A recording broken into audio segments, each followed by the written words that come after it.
With the iPhone 12 just around the corner, you may be wondering whether this is a good time to get yourself a new phone.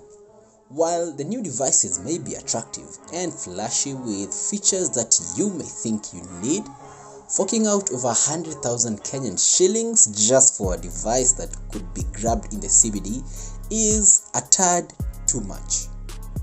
In this video, we are looking at the much older iPhone 10, yes, that one that y'all call the iPhone X.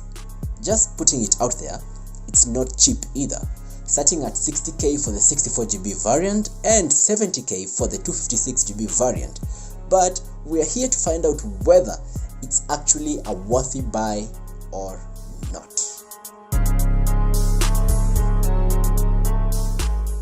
The iPhone 10 was released back in 2017. It was the first time Apple really changed the design of the phone and introduced the infamous notch which has stuck around until now. From the front, the iPhone 10 looks pretty much like the newer iPhones, including the iPhone 12. The only difference is on the back, where Apple introduced more cameras and a squarish design. But there's also a hack for that to give your iPhone 10 the same look as the much newer iPhones, if that's your thing. Anyway, the design of the phone has held up pretty well over the years. It's an aluminium frame sandwiched by glass at the front and at the back. It honestly feels really premium, and if you dare drop it, you'll know just how expensive this phone is. If you're worried about the phone feeling old thanks to its software, then worry not. Unlike the ghetto that's Android, sorry guys, Apple has great support for their phones, and by support I actually mean software support. Even the much older iPhone 6s that we recently reviewed, again, is running on the latest software, that is iOS 14. This makes the iPhone 10 much more at par with the newer iPhones, since, as I mentioned, from the front you can't really tell, and the software also doesn't tell that this is a 3-year-old phone.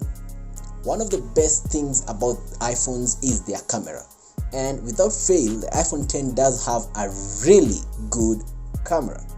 A lot of people will not be able to tell the difference between this and the newer iPhones. The only downside is the selfie camera, where the phone shows its age. It's not bad, but it's just not great either. It's just there. The only area of concern really with the iPhone 10 is its battery life, especially if you are buying a used phone or a refurbished unit. If you manage to get a new one straight from the box, then you will enjoy a good day of usage before the phone gives up on you.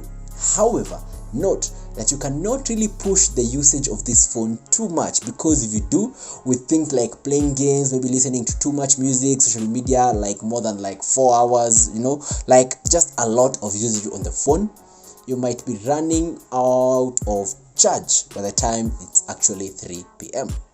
And we all know the memes that go around that iPhone people and chargers, same WhatsApp group. The other things about the phone are still very modern. The 5.8-inch display is a good size with amazing quality. The A11 Bionic chipset is still very powerful, even by today's standards, and the phone does not lag at all.